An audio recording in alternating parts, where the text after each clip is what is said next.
Pues buenos días a todos y a todas. Gracias por dedicarnos este ratito de la mañana. Gracias, Adriana, por estar con nosotros hoy. Yo soy Bandy, soy trabajadora social y formo parte de la Junta Directiva de la Asociación Atlas de Adopción y Acogimiento.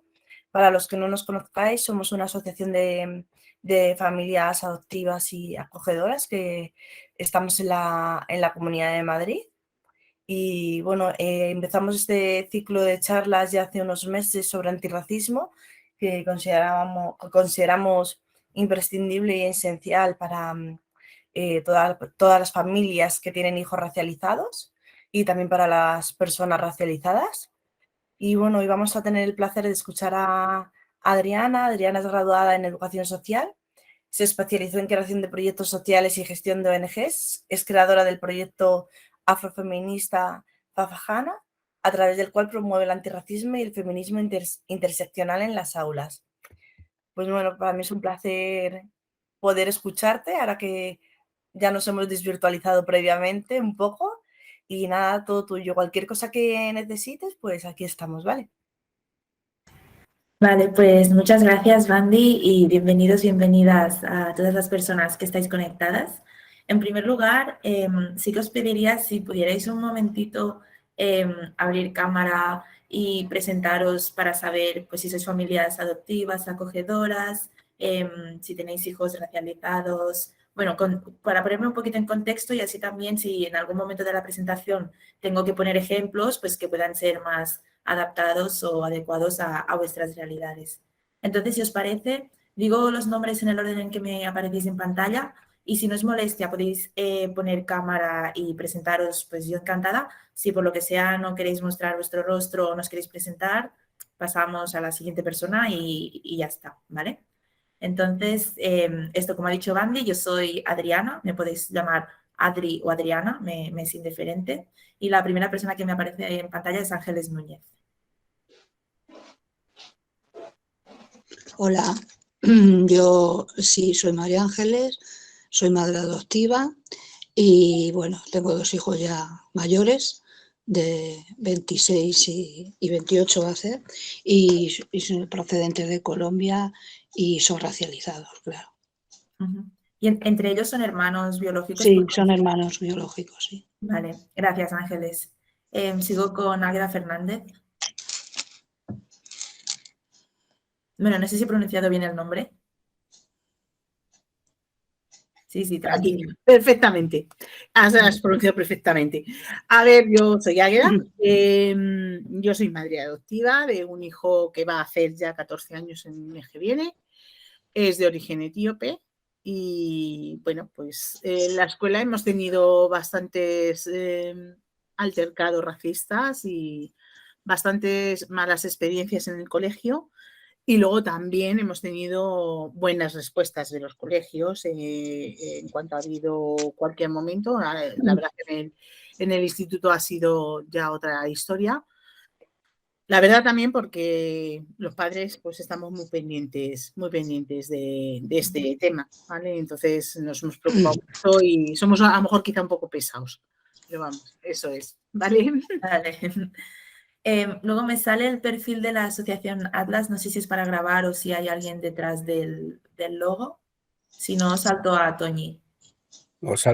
Puedes saltar. Esto lo dejamos como algo para grabar. Gracias. Ok, pues Toñi. Tienes que llegar el micro, Toñi, que lo tienes silenciado, muteado. Hola, buenos días. Soy Toñi, soy madre adoptiva. Mis hijos también ya son mayores, 22 y 25, a 23 y 26, y son colombianos y también racializados. Muy bien.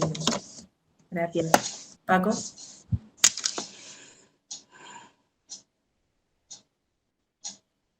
Hola. Perdona, no sé si Se oye flojito, pero bueno, te oigo. A ver, ¿me oye mejor ahora? Sí.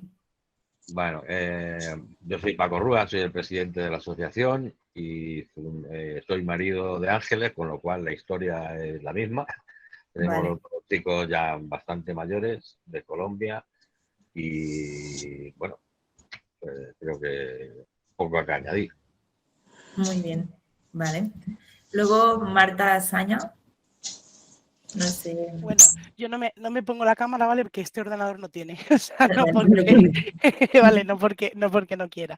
Entonces, bueno, pues yo soy madre adoptiva también, de 2 niñas de 2 y 4 años, que bueno, aunque son de adopción nacional, pues su origen étnico es de República Dominicana, con lo cual son racializadas también. Nosotros a priori, con el poquito tiempo que llevamos, no hemos tenido ningún incidente que destacar y demás, pero bueno, queremos estar preparados para ello porque sabemos cómo está la sociedad actual y Exacto. y nada sí, siempre más. viene bien anticiparse. Eso es. Gracias, Marta. Ahora me salís 2 banditas, García. Sí. Pues una soy yo, que soy su madre. Me llamo Ana, tengo 2 hijos adoptivos, una nacida en la India, que es bandita, y otro niño de 23 años, armenio-africano, nacido en Madrid. Muy bien. Y bueno, Bandi, no sé si quieres presentarte o añadir algo más de lo que has dicho al principio. Nada, pues soy adoptada racializada y de la India. Y bueno, lo que ya sabemos todos, un poco del racismo, ¿no? Ok, gracias, Bandi y Ana. Mercè Rocamora. Hola, yo soy Mercè, soy madre adoptiva de un chico que cumplirá 18 años en agosto, es etíope, y problemas de racismo en la escuela no he encontrado. Supongo que ha tenido suerte, entre comillas, en ese ámbito, pero sí ha tenido muchos problemas en la escuela y, bueno, ha seguido un camino un poco de absentismo, de dificultades, ha retomado ahora los estudios, pero el racismo se lo ha encontrado más a nivel social, en las relaciones más sociales. Sobre todo me comenta mucho y que a él le hace gracia, que dice que siempre encuentra sitio en el metro porque cuando le ven de color ya identifican que va a robarles y tiene la fortaleza de darle la vuelta. Incluso él está orgulloso de su color de piel. Claro que sí. Y bueno, quizá también porque ha tenido suerte cuando ha sido más pequeño, que en la escuela pues era uno más, ¿no? Él era Kedir, no era el chico. Bueno, pues sí, me alegro que haya tenido suerte en este sentido. Veremos a lo largo de la sesión si... Sí, porque yo creo que ahora en cuanto entre en el mundo laboral va a encontrarse con otras dificultades. Seguramente puede ser. Ojalá no, pero puede ser. Ojalá no, pero yo creo que todavía hay poca... Yo soy de Cataluña y todavía hay pocas personas racializadas en comparación con la cantidad de personas que somos. Gracias, Mercè. Gracias. Pasamos con María Eugenia. María Eugenia, tienes que encender el micro. Estás muteada, estás en silencio. Perdón.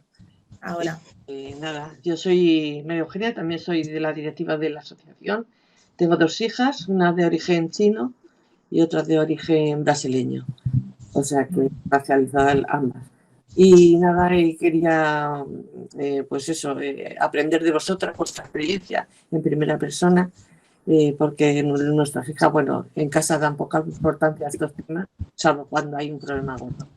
Entonces, antes de que surjan, pues a la hora de buscar trabajo y a la hora de relacionarse con los amigos, quiero estar pues al día, al tanto de lo que sentís y por ser racializado, porque nosotros como padres pues no es lo mismo, no nos imaginamos, estamos siempre por delante, pero como sentirlo como en primera persona no es lo mismo. Así que claro, no es deseando escucharte. Muchas gracias, María Eugenia. Seguimos con Alba Mena.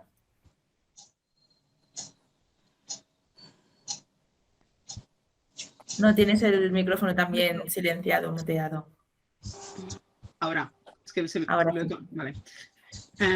Bueno, pues yo me llamo Alba, soy de Barcelona y no soy madre aún, pero tengo una pareja racializada, soy profesora de secundaria en un colegio concertado, con lo cual hay una mayoría de blancos. Y recientemente, bueno, mi pareja me ha introducido en el mundo del antirracismo. del que no era consciente, sinceramente, porque también crecí en un ambiente de un barrio más o menos rico, con lo cual con poca presencia de inmigración. Y recientemente como profesora me he encontrado comentarios racistas por parte de mis alumnos y nada, simplemente me quiero formar un poquito para intentar ayudar. Pues muy bien, Alma, muy interesante que no estés a lo mejor desde la parte de familia acogedora, sino como profesora. También es un placer escucharos y ver qué situación encontráis en los coles. Y por último, se acaba de incorporar Elena Mediavilla, no sé si nos oyes correctamente, pero estábamos haciendo como una pequeña ronda de presentaciones antes de empezar. Entonces, Elena, si quieres, te apeteces y me estás oyendo bien, si puedes presentarte un poquito, decir quién eres, si eres familia acogedora adoptiva, si eres persona adoptada o eres de otro círculo o ámbito. Si quieres poner la cámara, si no, lo dejo como quieras. Y si todavía no estás por aquí, Elena, pues empiezo ya con la presentación.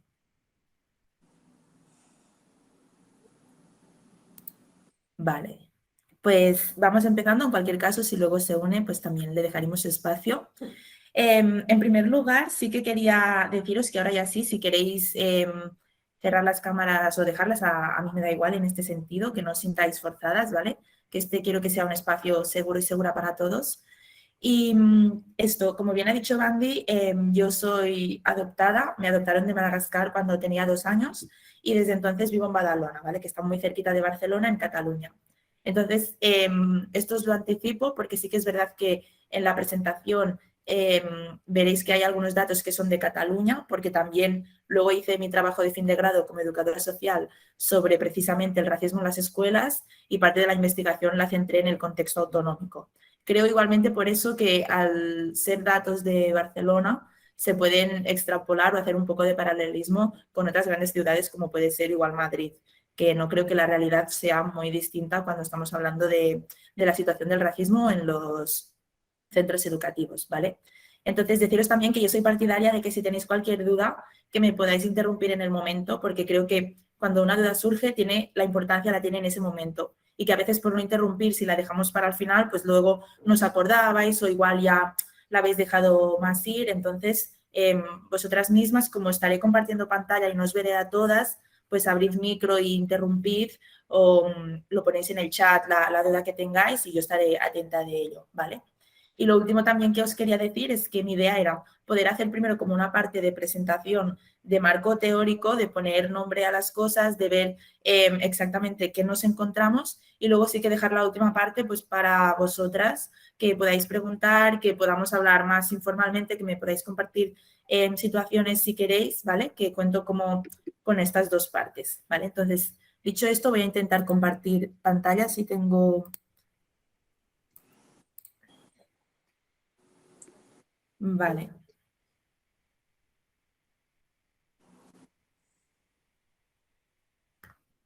Bandy, ¿me confirmas que se ve? Sí, sí que lo vemos. Vale, perfecto. Pues empiezo.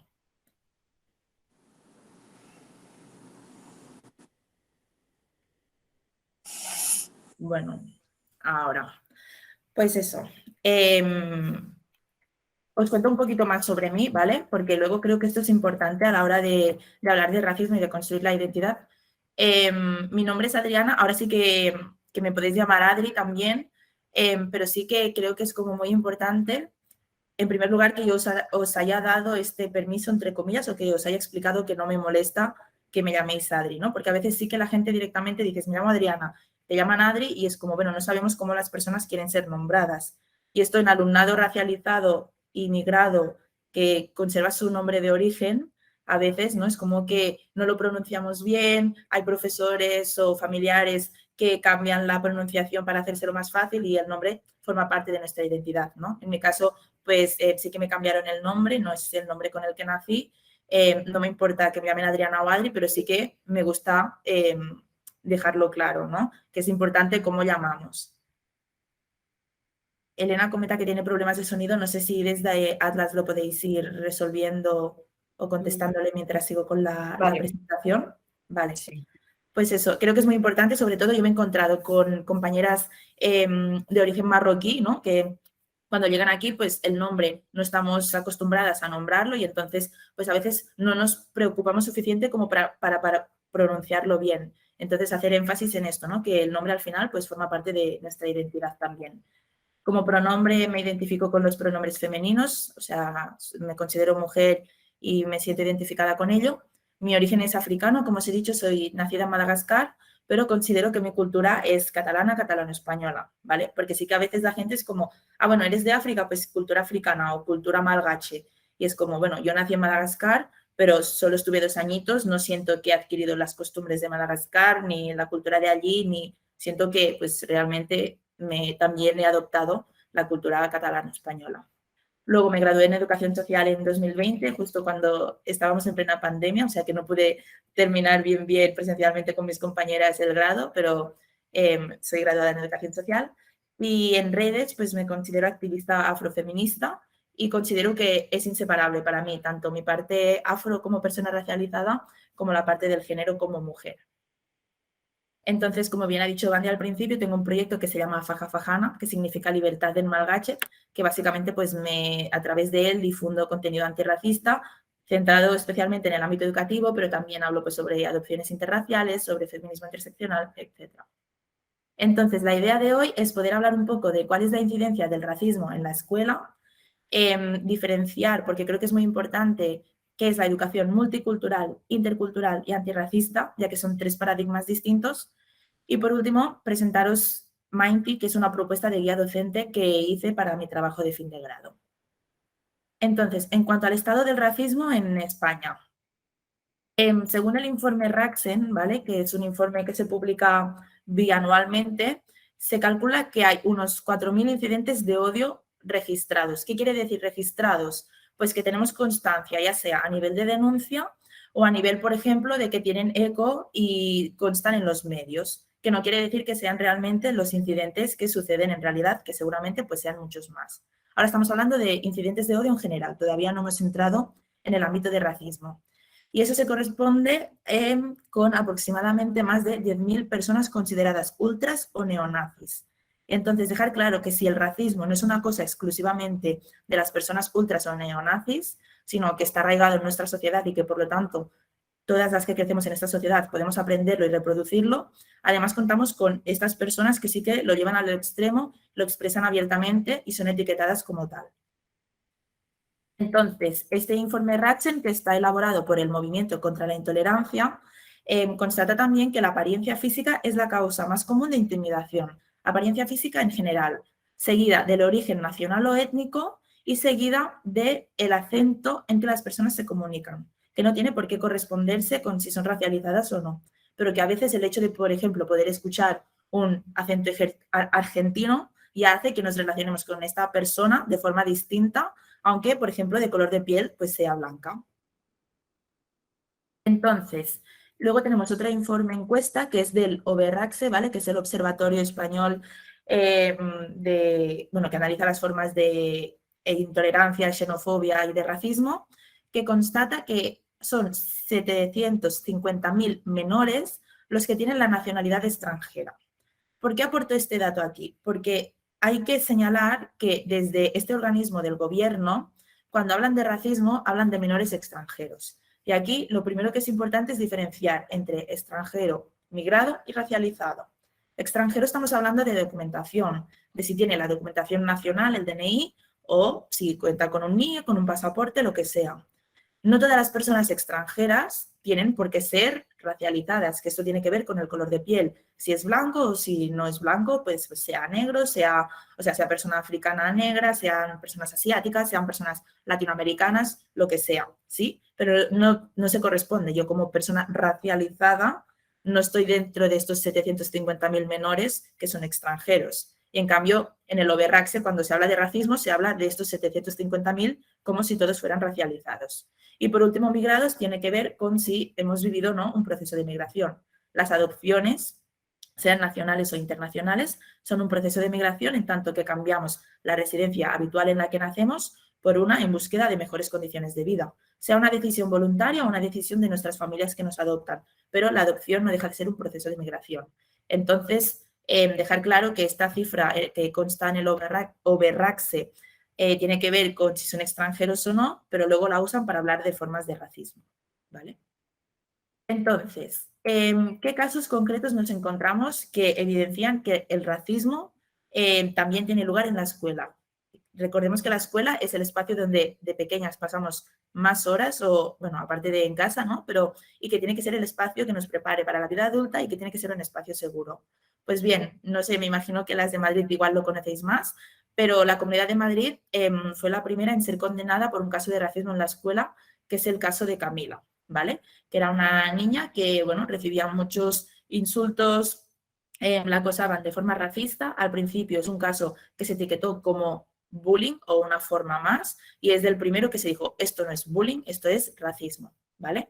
Y estamos hablando de 2019-2020.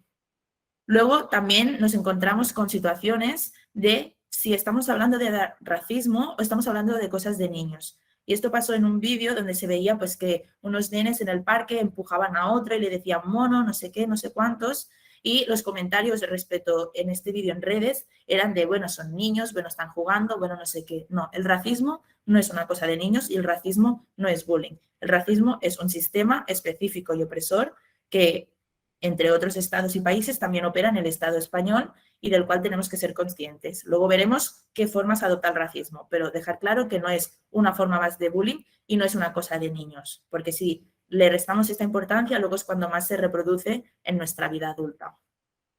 Por último, también el racismo se refleja en las expectativas que tiene el profesorado, ¿no? De profesores que asocian que por ser racializados y o migrados y o extranjeros, les proyectan menos expectativas sobre este alumnado respecto al alumnado blanco nacional autóctono, ¿vale? Entonces, un caso de ellos también que dio eco La Voz de Galicia es de un profesor que se sorprendió, ¿no?, de ver una persona negra cursando el bachillerato, porque sí que es verdad que cuando se dan como estas tres condiciones de racializada, migrada, extranjera, y luego si además pues tenemos familias pues empobrecidas y otros factores, automáticamente pues ya no proyectamos en ellos y ellas tantas expectativas. Pueden cumplirlas o no, pueden llegar al bachillerato o pueden quedarse a medio camino sin restar la importancia de los que se quedan a medio camino. Pero una cosa es con qué intención acompañamos o proyectamos a nuestro alumnado.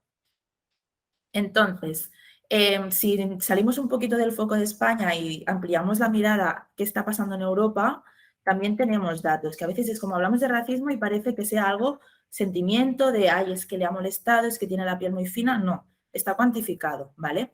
Y una encuesta de la Unión Europea dice que de las personas racializadas, las que tenemos la ciudadanía europea, tendemos a tener un nivel educativo más alto. ¿Esto qué quiere decir? Que yo, por ejemplo, que soy racializada, pero tengo la documentación española, tengo más probabilidades de adquirir un nivel educativo más alto que una persona que igual no ha conseguido regularizar su situación, pero sí que forma parte del sistema educativo español. Porque es verdad que directamente a ese racismo del color de piel está vinculado el racismo administrativo institucional de cuál es la documentación con la que cuentas. Entonces, en este sentido, por ejemplo, las personas, las hijas adoptadas, las familias adoptivas, contamos con ese privilegio, ya que a nivel documental lo tenemos todo pues regularizado, y no solo regularizado como un NIE, sino que tenemos el DNI, ¿no?, el nacional. Luego, esta misma encuesta también destaca que es más grande la diferencia entre mujeres y hombres cuando hablamos de discriminación en el sistema educativo, ¿no? Seguramente por ese doble factor de género y raza, ¿vale? Y que son 8 de cada 10 las mujeres que sienten haber sido discriminadas dentro del sistema educativo, respecto, un dato que no he puesto, pero los hombres están en 6, ¿vale? Luego también seguimos un informe que redactó el grupo de trabajo sobre los afrodescendientes acerca de su misión en España, ¿vale? Y todo esto son datos más antiguos de 2017, de lo que os he hablado hasta ahora. De 2017 hasta ahora, hace 5 años, estos de 2018, es que los planes de estudio no reflejan adecuadamente la historia de la colonización. Sí, todas hemos estudiado la colonización, pero desde una visión de todo lo que aportó a España, en este caso, el hecho de descubrir, entre comillas y muchas comillas, América, ¿no? Pero nunca se ha hablado de en qué condiciones, o no, nunca se ha hablado, no. Los planes de estudio no reflejan en qué condiciones vivían o trataban a las personas esclavizadas, todo el negocio que se hizo en torno a la trata de negreros, etcétera, ¿vale? Entonces, con este panorama que os he presentado de datos, cifras y casos concretos, ¿qué podemos extraer? Pues que actualmente el racismo, ¿vale?, ignora las luchas contra la esclavitud y el colonialismo, ¿vale?, dentro del ámbito educativo. Seguimos, ¿qué quiere decir? Que no es solamente si viene un alumno y nos dice, mira, profe, es que fulanito me ha dicho negro de mierda. No, es que dentro de nuestros planes de estudio del currículo educativo, sí, del contenido que se estudia, no se le da el peso suficiente a que hubo esclavitud, sí, hubo una época colonial, sí, pero también hubo luchas y resistencias contra esto. Y esto también es interesante decirlo, porque así estamos enfocando o resaltando la importancia de que eso no fue bueno, ¿no? Sí, o sea, se habla de la esclavitud y del colonialismo cuando se estudia en historia, pero si no se habla de que hubo un movimiento también que luchaba contra esto, no estamos enseñando a nuestro alumnado que hubo gente que no estaba de acuerdo con esto y por lo tanto naturalizamos o entendemos que, bueno, fue así el hecho de que se esclavizaran personas. Luego también, otra de las cosas en las que la academia es cómplice es en invisibilizar las contribuciones de las pensadoras antirracistas más críticas, ¿no? No es que el racismo sea una cosa de sentimientos. El racismo, como os he dicho, está cuantificado, pero también está teorizado. En cambio, no estudiamos, por ejemplo, en la asignatura de filosofía, ¿no?, cuál fue la aportación de las filósofas antirracistas estadounidenses de los años 60, como pueden ser, por ejemplo, Angela Davis. Esto no quiere decir que no exista, sino que no se le está dando lugar en el currículo educativo. Luego también, uno de los problemas que nos encontramos es, como vengo diciendo, que el racismo es una reacción individual.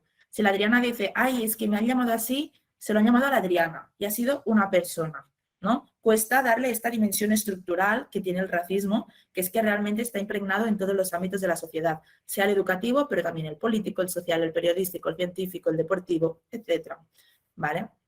Y por último, una de las fallas o lógicas es que se está sensibilizando a través de la interculturalidad como si eso fuera suficiente para cambiar el racismo en la escuela. ¿Qué quiere decir? Que, por ejemplo, yo que os he dicho, y ahora os insisto el por qué lo he dicho, soy de cultura catalana, ¿no? Entonces, según yo, o según esto, si voy a una escuela catalana, no tendría que tener problemas de racismo, porque cuando aparecen casos de racismo, dicen, no, si nuestra escuela es intercultural. ¿Qué pasa aquí? Que una cosa es la cultura y otra cosa es la racialización, ¿vale? Y tenemos casos en que sí que se corresponde que una persona racializada tiene una cultura distinta a la hegemónica, pero habrá casos, sobre todo en los casos de familias de personas adoptadas, en los que no. Entonces, ante un caso de racismo, lo que no pueden proponer es que me digan, bueno, pues vamos a hablar de culturas, porque yo no voy a hablar de mi cultura malgache, como os he dicho, porque no la viví, no la he conocido. Y te voy a hablar de la misma cultura que estará hablando la persona que me ha hecho el comentario racista. Y así no se va a resolver esa situación de racismo, porque el problema no está en la cultura, está en que por mi color de piel he sido discriminada, he sido inferiorizada, se han proyectado menos expectativas en mí, lo que sea. Por eso la importancia de poder diferenciar entre cultura y racialización. Entonces, en Cataluña, no sé si en Madrid existe, pero hay un estudio concreto del racismo que es muy interesante las conclusiones que saca, ¿vale? Que como os he dicho, el estudio es en Cataluña, pero se puede extrapolar a grandes áreas y zonas metropolitanas, ¿vale? Entonces, primero, la diferencia entre persona migrada, extranjera y racializada, que ya la he comentado, migrada ha vivido un proceso de migración, cambio de residencia, extranjera no tiene la documentación nacional, racializada, color de piel distinto al blanco, ¿sí? Luego, ¿qué dice este estudio? Que el racismo actual no se corresponde con las formas antiguas de racismo que había, como por ejemplo la segregación en clases, ¿no? Los blancos en una clase y los negros en otra. O no se corresponde, por ejemplo, con formas explícitas de violencia, ¿no? De pues te pego o te agredo o tal porque eres negro. Que sí, también las hay. Pero sí que el racismo actual persiste principalmente porque, uno, se camufla entre este culturalismo, lo que os decía de la cultura, ¿no? Tiene que ver de, bueno, es que ellos lo hacen así como si fuera su manera de hacer, no es, tienen ese color de piel, sino el racismo se expresa de, no, es que mira estos lo que hacen, mira estos cómo piensan, mira no sé qué, ¿no? La parte más cultural se junta con una parte más de nacionalismo, los de aquí, los de allá, en mi país, en tu país, vuélvete a tu país, ¿no? Tiene que ver más con una cuestión también del territorio. Antes era más explícito, era color de piel, negros aquí, blancos aquí. Y ahora tiene que ver con, no, es que es su manera de hacer, es que se vayan a su país, ¿no? Más con unas ideas en realidad más invisibles y por lo tanto, por eso persiste el racismo, porque es más difícil de identificar. No tenemos tan fácil un caso de, no, es que lo has segregado porque es negro. No, ahora es, me ha hecho el comentario de que yo me vuelvo a mi país. ¿Cómo trabajamos con esto? Cuando realmente sí que hay un país y otro país. Entonces, otra de las conclusiones que saca este estudio, luego daremos respuesta a esto que voy abriendo, pero otra de las conclusiones o sí, puntos que destaca este estudio es que no es que actualmente tengamos mucho alumnado racista, sino que el alumnado más violento expresa más fácilmente el racismo porque el resto de personas lo permiten. Lo explico mejor. No estamos hablando de que todas las personas que están en el aula sean o tengan pensamientos abiertamente racistas hoy en día en la actualidad. Pero solo basta con que haya 2 o 3 personas que sean abiertamente racistas, que saben que el resto del alumnado no les va a salir en contra, no les va a señalar, no, y por lo tanto difunden sus ideas, ¿sí? Y aquí es donde tenemos el problema. ¿Qué pasa con esta mayoría que no es abiertamente racista, que incluso es consciente de que eso es racismo, que incluso fuera del aula se posicionan como antirracistas, pero que en un espacio donde el grupo de iguales es tan importante, permiten que una minoría difunda estas ideas, ¿no? Entonces, realmente el alumnado más violento que haría explícito ese racismo en forma de insulto, en forma de agresión, es una minoría respecto del alumnado que al final podemos acabar etiquetando de racistas o cómplices del racismo porque no se posicionan en contra. Y luego otra problemática con la que nos encontramos en la escuela es que tenemos un antirracismo teórico, ¿vale? Que no tiene nada que ver con el compromiso real. ¿Qué quiere decir? Pues que está súper bien celebrar el Día Escolar de la No Violencia y la Paz, está súper bien celebrar la Semana contra el Racismo, pero los niños y niñas en esa semana saben lo que se espera que se contesten. Y si a mí me das un mensaje de Martin Luther King que dice que él tenía un sueño y me preguntan ¿cuál es tu sueño? Yo contestaré un mundo mejor, que no quiere decir que yo lo piense, no quiere decir que yo luego haga cosas para ese mundo mejor. Pero sí que sé que se espera de mí que conteste en estas situaciones pues de la clase de ética o de ciudadanía y valores o cuando hay fechas señaladas donde trabajamos por la paz, contra la no violencia, contra el racismo o contra otras opresiones, ¿sí?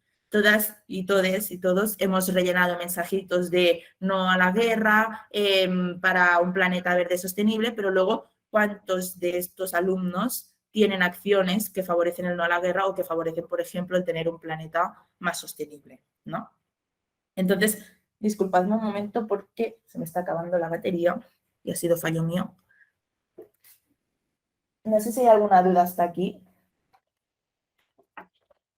¿No? Vale, pues enchufo y sigo. Vale. Entonces, lo que os decía, a todo esto, ¿qué podemos hacer? ¿Qué opciones tenemos y con cuál nos quedamos? Aquí es donde entran las diferencias de paradigma, que son la multiculturalidad, la interculturalidad y el antirracismo, ¿vale? Regresamos al primero. ¿Qué es la multiculturalidad?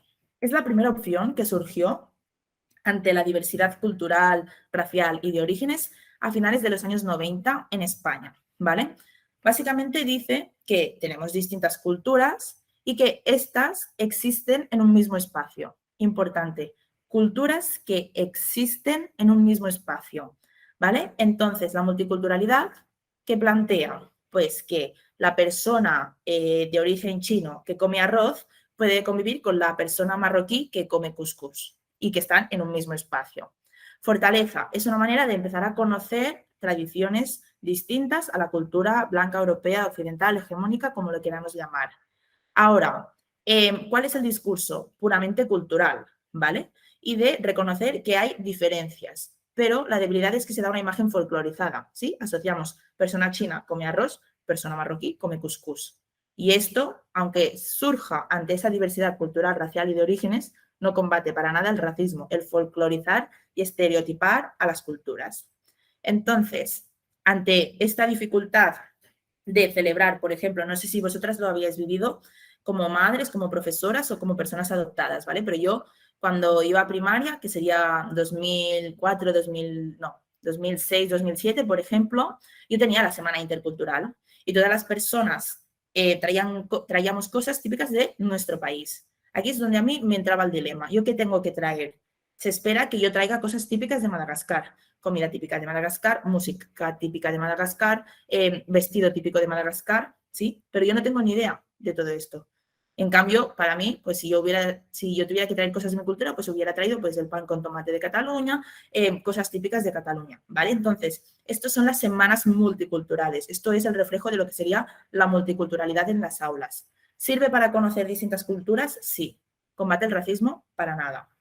Entonces surge la interculturalidad. ¿Qué dice? Va un paso más allá. No dice solamente que estas culturas existen en un mismo espacio, sino que conviven entre ellas, que se dan relaciones, ¿vale? La interculturalidad también va más allá, porque ya no solamente se trata de conocer esas diferencias, sino que dice que desde esa diferencia todos somos iguales, todos tenemos los mismos derechos, todos tenemos que aspirar a la misma libertad, ¿vale? Sigue siendo un discurso cultural, pero ahora esas culturas ya se relacionan y esas culturas, por muy distintas que sean, en el fondo tienen igualdad de oportunidades y de derechos según la interculturalidad, ¿vale? Entonces, la voluntad realmente es de poder integrar. ¿Qué pasa cuando hablamos de integración? Que ya no estamos hablando de esta igualdad, sino que para integrar uno tiene que ser integrado en otro, ¿sí? No sé, si no sería como una mezcla, pero integrar es uno entra a formar parte del otro. Y eso es lo que pasa realmente, que tenemos una cultura predominante, hegemónica, blanca, eurocéntrica, que integra a las culturas minoritarias, a los grupos raciales diversos, etc. ¿Vale? Interculturalidad predomina principalmente, multiculturalidad a finales de los 90, interculturalidad serían todos los 2000 hasta 2010 aprox en décadas, ¿vale? Y en la última década se ha destacado que para combatir el racismo, lo importante o el paradigma que funciona es el antirracismo. Para combatir el racismo, insisto, en el sentido de que la interculturalidad no es mala, no es un paradigma que no funcione, es un paradigma que nos sirve para hablar de culturas, para conocer, para hablar de derechos, ¿vale? Pero cuando hablamos de racismo, cuando ya tenemos evidente una situación de desigualdad y de opresión, la interculturalidad se queda corta. Y entonces es cuando el antirracismo pone en evidencia que hay una desigualdad. Una cosa es a lo que aspiramos a que haya igualdad. Y otra cosa es de dónde partimos de una desigualdad, ¿sí? Entonces, la base es esta, de que el racismo es un sistema de poder y de desigualdad social. Lo que pasa es que depende de la definición de racismo. Cuando hablamos de antirracismo, es muy fácil que una persona diga, no, es que aquí no hay racismo, porque aquí, pues, no hay segregación escolar, ¿no? Entonces, es muy importante, cuando hablamos de antirracismo, tener muy claro que el racismo es una forma, un sistema de opresión que discrimina en función del color de piel, del origen nacional o étnico, ¿sí? Para que una persona no diga, ¿no? ¿Cómo va a haber racismo si aquí yo en mi clase pues tengo negros, tengo chinos, tengo blancos, tengo moros, tengo no sé qué, ¿vale? Fortalezas de este último paradigma, que descoloniza el modelo, que hace una revisión de lo que tenemos, ¿sí? La multiculturalidad y la interculturalidad parten de a dónde queremos llegar y el antirracismo mira hacia atrás. ¿De dónde venimos? ¿Qué pasó en la esclavitud? ¿Qué pasó en la colonización? Y a partir de esto identifica las cosas que hay que reparar, que hay que cambiar, que hay que trabajar, ¿vale? Por lo tanto, ya no estamos en un discurso cultural de culturas que existen o que conviven, sino que estamos en un discurso de antidiscriminación, ¿sí? El antirracismo no tiene que ser como una cosa más en plan el feminismo, el antifascismo, el ecologismo, el antirracismo, ¿no? Muchos ismos. No, el discurso es no discriminemos. Entonces, si no discriminamos en género, somos feministas. Y si no discriminamos en grupo racial, somos antirracistas. Pero al final, la idea es el no discriminar, la antidiscriminación. Y en función de en qué eje o ámbito hablamos, estaremos hablando de feminismo, de antirracismo, de ecologismo, lo que sea, ¿vale? No sé si ha quedado más o menos claro, os veo algunas apuntando. Yo igualmente al final os compartiré la presentación a Atlas y vosotras mismas podéis hacerla llegar a las personas que están asistiendo hoy aquí, ¿vale? Os compartiré esto y así lo tendréis, ¿vale? Entonces, si no hay dudas hasta aquí, paso a la siguiente diapositiva. Vale. Entonces, ¿qué tenemos ante todo esto? Sí, porque os he dado como muchas cifras, un poco para poner en contexto, os he presentado algunos casos, os he explicado como las propuestas educativas que surgen, pero tenemos cosas más concretas, ¿no? Porque es muy fácil decir, vale, me ha quedado claro, Adriana, la escuela tiene que ser antirracista. ¿Cómo lo hacemos? Pues bien, Núria Vives, ¿vale?, que es una profesora catalana, publicó una guía, que eso sí está en catalán, sobre racismo en los centros educativos, ¿vale? Herramientas para detectarlo y combatirlo. Entonces, así resumidamente, los puntos serían la importancia de atender el alumnado racializado. ¿Eso quiere decir que no hemos de atender el alumnado que no es racializado? No. Quiere decir que cuando nosotros hablamos con alumnado racializado, como educadoras, como profesoras, como familias, tenemos que ser conscientes de que son racializadas, ¿no? Eso de que decimos de yo no veo yo no veo colores, veo personas, aunque tenga una voluntad de igualar, yo tengo que ser consciente de que no será la misma la vivencia de una persona blanca que de una persona negra. Yo tengo que ver a esa persona como persona negra, sin ofenderle o discriminarle porque sea negra, pero sí entender que su vivencia será distinta, ¿vale? Luego, visibilizar las agresiones racistas, ¿sí? Que pasen, no tiene que decir, imaginad, ¿no?, que viene vuestro hijo y dice, mira, mamá, es que en el cole me han dicho esto. Aunque él no quiera abordarlo, intervenir, es totalmente válido, que no quieran gestionarlo, porque les remueve el trauma, porque les da angustia, porque no quieren que desde el cole tal, hay que decir que ha pasado una agresión racista. Se puede mantener una persona perfectamente en el anonimato, pero tenemos que ser conscientes de sí, en nuestra escuela hay racismo, en nuestro instituto se ha dado este caso. Y no es solamente que haya habido una pelea, es que un profesor le ha hecho un comentario a mi hijo que no sé qué, o un compañero no le ha dejado jugar porque tal, ¿vale? Todo esto también es racismo. Y si lo dejamos como cosas de niños, como decíamos, pues luego es como, no, la escuela no es racista, la escuela es un espacio seguro. Sí, eso es a lo que tiene que aspirar y eso es lo que nos gustaría a todas, pero no es un espacio libre de racismo. Luego, ¿qué propone también Núria Vives? Facilitar espacios de resolución de conflictos, que eso esté protocolizado o que haya una persona de referencia que sepa qué hacer. Las mediadoras tienen que poder, o sea, las mediadoras tienen que estar formadas en racismo o tienen que saber que un conflicto no va a ser solo por si ahora la clase del A le toca al patio y la del B le toca a tal sitio, sino que un conflicto puede ser por temas de racismo, ¿vale? Una persona que vive una situación de racismo tiene que saber a quién acudir o con qué cuenta en la escuela. Luego, intervenir en las dinámicas del grupo clase, que quiere decir que como profesoras o como familias no podemos hacer oídos sordos a comentarios que ya vemos que, aunque la otra persona, la persona racializada o afectada, se esté riendo o no esté diciendo nada, eso no está bien, ¿sí? Porque, y eso ya totalmente desde la experiencia, duele más ver como las personas que se presentan como seguras no hacen nada, que no como la persona que tú ya ves que te está atacando te sigue atacando. Porque que a mí me digan negra de mierda un chico que yo pues ya no considero mi amigo, que entiendo que tendrá sus argumentos o sus motivos, pues bueno, pues me lo dice. Pero que mi tutora lo esté oyendo y no diga nada, o que la madre de mi amiga lo esté oyendo y no diga nada, me duele más, porque son mis personas de referencia, son las personas que me tienen que transmitir esa seguridad. Y decirme, Adriana, lo siento, porque lo que te ha dicho este chico no está bien. O ir a ese chico y decirle, oye, lo que sea, ¿sí? Entonces, identificar cuando se dan, no de forma tan explícita, un incidente o una agresión, pero sí que hay como estas dinámicas de, pues bueno, que la persona que es negra ya es el negrito de la clase o la negrita de la clase.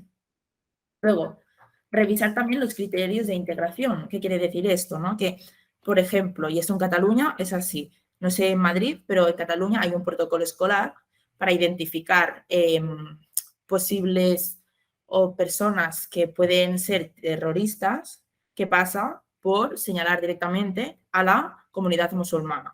Entonces, un profesor que no tiene la formación correcta o concreta o que no tiene espíritu crítico asocia mi alumnado musulmán puede ser terrorista, porque a mí me han enseñado un protocolo de cómo identificar futuros terroristas, ¿no? Y es como, bueno, vamos a concretar, vamos a vigilar cuando intentando protocolizar una cosa no estamos criminalizando a todo un colectivo. Y aquí hay un reto muy grande a hacer, ¿vale?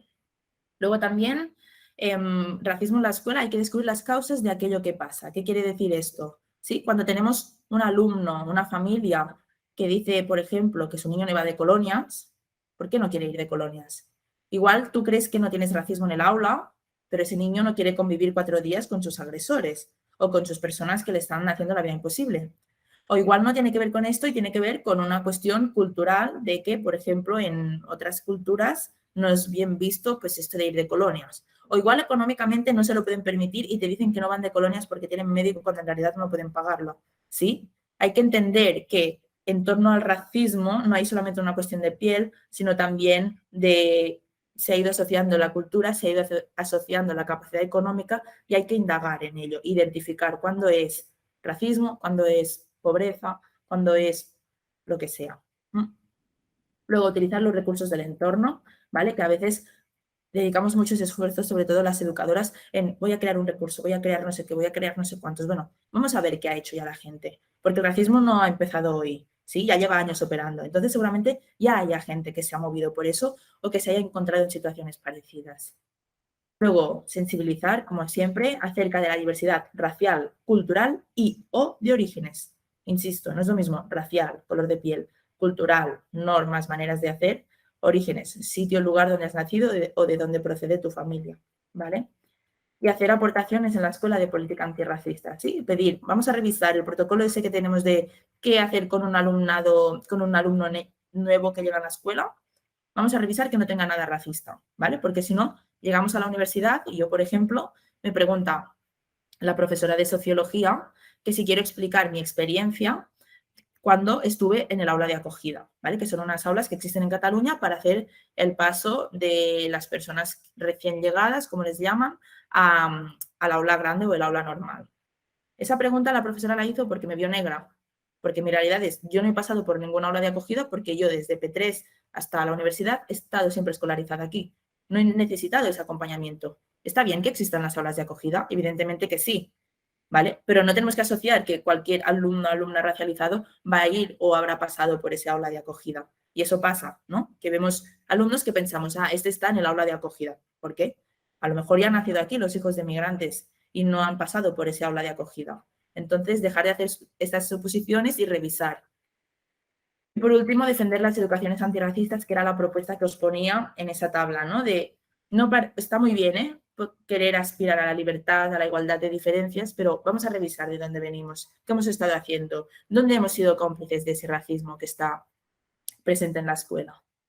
Entonces, de aquí y de mi trabajo de fin de grado surgió Mindy, ¿vale? Que también se la enviaré a la asociación Atlas y os la puede compartir, ¿vale? Porque es de libre acceso, pero básicamente era un poco dando respuesta a eso que os he contado antes del antirracismo. Vamos a revisar de dónde venimos, qué se enseña en la asignatura de mates, qué se enseña en historia, qué se enseña no sé qué. ¿Saben los niños, por ejemplo, que el origen de los números, algo que usamos en nuestro día a día, no es occidental, sino que es del mundo árabe? ¿Saben, por ejemplo, que en plástica, cuando hablamos de color carne, hay gente que no se siente representada o que hasta ahora no se sentían representadas? ¿Sí? Vamos a coger elementos pequeñitos que tienen nuestras escuelas y ver si están contribuyendo o no a esa diferencia racial o a esa discriminación, ¿vale? Esta es un poco la intención de Mighty, que como os digo, pues ya os compartiré, os la enviaré. Entonces, hasta aquí era un poco el marco teórico que os quería ofrecer o del estado, la situación actual del racismo. Confirmadme que en España son las 12:30, bueno, y 20 y que nos quedan media horita, porque estoy en Portugal y es una hora menos. Sí, ¿no? Sí. Vale, pues entonces, por mi parte, así a nivel teórico lo dejaría aquí, si consigo dejar de compartir.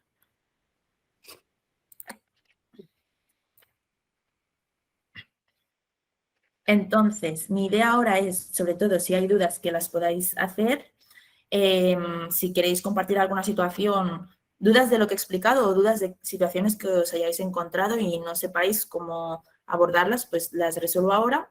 Y si no sale nada de todo esto, pues sí que tenía como un par de casos de situaciones que he vivido de a ver qué haríais vosotros desde vuestra posición como familia adoptiva o como profesoras o como personas adoptadas, ¿vale? Entonces, primero abro un espacio para vosotras y vosotros.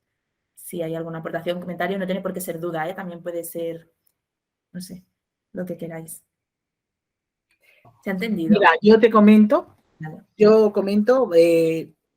último que le ha pasado a mi hijo y de lo que además me siento orgullosa un poco de cómo él reaccionó, ¿no?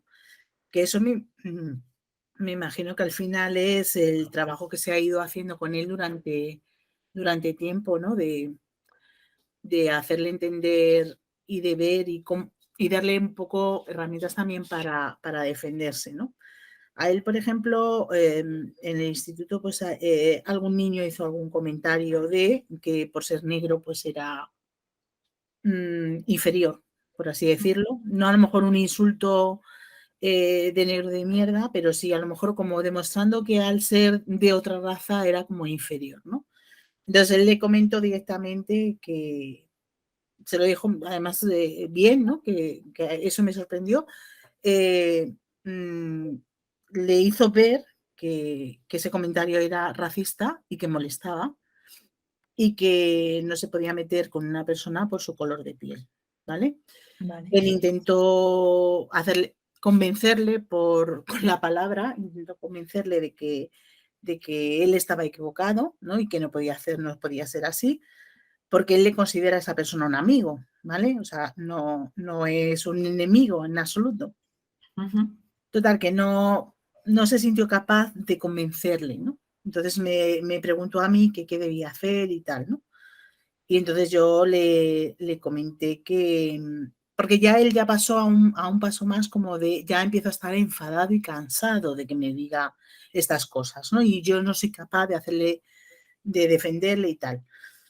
Entonces, bueno, la cuestión es que me preguntó él qué debía hacer, ¿no? Entonces yo le comenté, digo, bueno, lo que debes hacer es pedir ayuda a un adulto, ¿vale? El colegio está y los profesores, bueno, en este caso a los institutos, ya están ellos preparados para saber afrontar esta situación.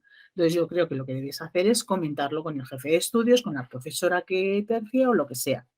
Total, que él me hizo caso y se fue a hablar con el jefe de estudios. Yo, por otro lado, es verdad que ante el temor de que pudiera haber una mala respuesta y él viera que el sistema no funcionaba, yo sí avisé por mail, dije, oye, ¿qué ha pasado esto? Y él va a pedir ayuda. Entonces, lógicamente, el mecanismo tiene que empezar a funcionar y que él vea por lo menos que funciona, ¿no? Que lo veamos todos, no solamente él, ¿no? Total, que él habló con el jefe de estudios, comentó el tema y tal, y bueno, pues acordaron unas profesoras hablar con el niño en cuestión, los juntaron, hablaron y tal, y bueno, pues entre todos convencieron a este niño que esos comentarios racistas no se podían hacer y es verdad que no los ha, o parece que no los ha vuelto a hacer. Que lo piense, no lo sé, pero comentarios parece ser, él ya no se ha vuelto a quejar. A raíz de todo esto, pues hay otro amigo suyo que es de origen chino. Entonces él detectó en este niño que se sentía igual que se sentía él cuando se sentía muy insultado, que es no quiero hacer amigos, no quiero tener relaciones con nadie, yo vivo mi mundo, paso de relaciones con todo el mundo porque si estoy en un grupo me van a insultar. Y entonces él detectó que ese niño tenía esos problemas y me lo comentó a mí y me dijo, ¿qué debo hacer? Claro, él decía, yo no quiero ponerme en el compromiso de que la gente piense que yo soy un chivato, ¿no? Yeah. Entonces yo ahí sí que le comenté que si él sabía que una persona se sentía mal por algo y algo que le estaban haciendo daño y que estaba mal, estaba tan mal el hacer el insulto como hacer la vista gorda sobre el insulto, ¿vale? Y que él lo que debía hacer es ayudarle, pero que también comprendía que él no se quería poner en el punto de mira porque él siempre está en un punto de mira. Entonces, yo le comenté, digo, yo haría, vete a hablar con el jefe de estudios, le comentas el tema y que vea él qué es lo que pueden hacer. Él se fue a hablar con el jefe de estudio y comentó pasa esto y le dijo, no quiero que digas que he sido yo el que he dado el chivatazo y tal y cual. Entonces, a mí me pareció muy valiente por su parte, ¿no? El haber hecho eso, ¿no? Porque se arriesgó y sobre todo lo que a mí me gustó es que él detectó el malestar de la otra persona porque lo había vivido él en propias carnes. Simplemente él vio, se reflejó en el espejo, ¿no? Entonces eso me pareció también muy, muy, muy importante, ¿no? Sí. Entonces yo creo que eso también es un poco, que es muy difícil el hacer esto como padres, pero es verdad que luego al final te vas dando cuenta que parece que no, pero gotita a gotita al final vamos calando. Entonces, bueno, pues era comentar eso solamente. Totalmente, muchas gracias, Águeda. Y sí que de lo que has dicho quería destacar como algunas cosillas. Empiezo por el final, y es que, ¿qué pasa, no? Cuando tenemos, por ejemplo, un alumno de origen chino, de apariencia asiática, y otra persona negra en este caso. Y es que creo que todas, tanto adoptadas, familias, profesorado, tenemos que ser conscientes de que el racismo es un sistema, pero sí que tiene formas específicas en función del grupo racial. No es lo mismo lo que va a vivir una persona asiática de origen chino, blanca, aunque con sus rasgos, pero de piel blanca, que una persona, lo que va a vivir una persona de piel negra y mucho más negra que yo, del África subsahariana. Ambas formas eran racismo, ¿no? Pero sin poner jerarquías, pero por ejemplo, no es lo mismo ahora con el COVID, cómo se ha marginado físicamente esta distancia social con las personas de origen chino, que cuando escuchamos noticias, por ejemplo, de las personas migrantes que saltan la valla de la frontera sur, de cómo nos relacionamos con las personas subsaharianas desde esta mirada como de entre inferioridad y pobreza o delincuencia, ¿no? Depende, hay como dos miradas, las dos igualmente racistas. Una mirada de está saltando la valla, es un criminal, delincuente, una persona ilegal que viene aquí a robarme mi trabajo, pero también está esa mirada de superioridad de el pobrecito no tiene nada porque se lo han quitado todo, le voy a ayudar desde mi posición de privilegio, ¿sí? Entonces, sí que creo que una de las cosas que tenemos que ser conscientes es de que el racismo existe como un único sistema, pero que en función de el origen o la apariencia opera en formas distintas, ¿sí? Seguramente el colectivo chino reciba muchos más comentarios acerca de, por ejemplo, trabajo de chinos, ¿no? O como su metodología o constancia o como el trabajar, la importancia que le dan, que son como más reservados tal, y en cambio, pues el colectivo subsahariano pues sea más desde la ilegalidad, desde el dinero va al trabajo, no sé qué. Ambas son formas de racismo, pero en expresiones distintas. Y luego también, Águeda, lo que comentabas de que tu hijo, ¿no? Que supo responder con el diálogo o que intentó hacerle entender desde el diálogo a su amigo que eso era molesto, también dejar claro que evidentemente siempre el diálogo es como el canal y como deberían resolverse las cosas, sí, pero que si alguna vez os encontráis en una situación de violencia explícita, como puede ser pues una agresión, un empujón, lo que sea, nunca intentad no dar el mensaje de que la violencia que una persona racializada, violencia física explícita, puede ejercer hacia una persona blanca es la misma que él ha recibido, ¿vale? Y os pongo a esto un ejemplo de una situación que viví yo, que era una de las que os quería contar. Yo he sido siempre una alumna, vamos a llamarle lo que sería una alumna entre comillas 10, ¿no? De que siempre los deberes hechos, mucha prioridad en estudiar, de sacar muy buenas notas, súper atenta en primera fila en clase, bla, bla, bla. Pero tenía a mis compañeros pues que me iban haciendo comentarios de que yo había venido aquí legal, en patera, a España, a robar, a quitarles el trabajo, bla, bla, bla. Hasta que un día me harté y cogí unas tijeras y si no me hubieran frenado, puede ser que se las hubiera clavado, se las hubiera tirado, no sé qué hubiera hecho con esas tijeras porque me frenaron. ¿Qué pasó aquí? ¿No? Que claro, el resultado final era Adriana ha cogido unas tijeras para pegar a fulanito. Entonces mi madre, inteligente y profesora también, dijo, para que Adriana haya llegado a este punto, mucho tiene que haber aguantado, ¿no? Por eso de dónde venía, es como, no estamos hablando de que me estéis llamando cada día porque Adriana la lía, Adriana se sale, Adriana se ha pegado, Adriana está en tal pelea. Es como, es la primera vez que me avisáis de algo, de ella en el sentido negativo. ¿Qué ha pasado aquí? ¿No? Entonces, creo que aquí sí que mi madre, y esto es como de las cosas que aprendí, ¿no? Acerca de la violencia, es como, vale, Adriana, la intención con la que ibas, ¿vale? El mensaje final es como de que tú querías pegarle o clavarle las tijeras o lo que sea. No lo sabemos porque no ha pasado. Dice, pero yo entiendo que realmente tú no ibas con esa intención, sino a sacar rabia, ¿no? Que es, o sea, realmente el resultado hubiera sido el mismo, pero es como, ¿desde dónde lo enfocamos? ¿Qué mensaje me estaba diciendo mi madre a mí? No me estaba diciendo, tú has querido apuñalar o clavarle las tijeras a un niño, porque esto, imaginaros, en plena adolescencia, cómo lo podría yo haber gestionado, ¿no? Es como tú tenías mucha rabia y no has encontrado el mejor canal o el mejor camino para gestionar esa rabia, que es totalmente válido que sientas rabia.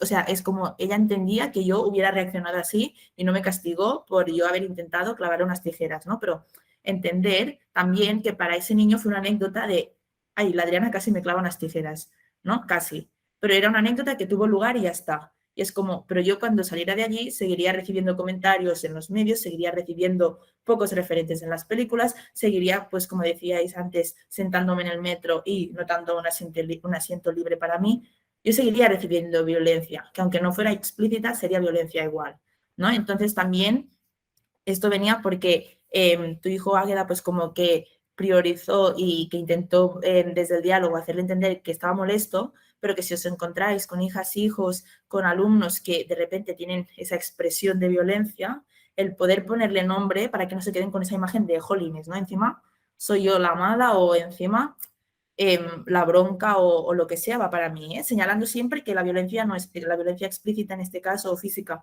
no es el camino, pero sí poniéndole nombre de, bueno, eso no era un voy a clavar unas tijeras, eso era un no puedo más, ¿no? Entonces también poder acompañar estos sentimientos que realmente a veces vamos como acumulando y al final los niños, niñas y adolescentes sacan, bueno, adultos también, pero lo digo porque estoy hablando de escuela y de familias, sacamos y gestionamos como podemos y como sabemos, ¿no? Y esto, no sé si queréis compartir algo más o añadir, preguntar. Bueno, yo sigo porque si no habla nadie, yo sigo hablando. Claro, aprovecha.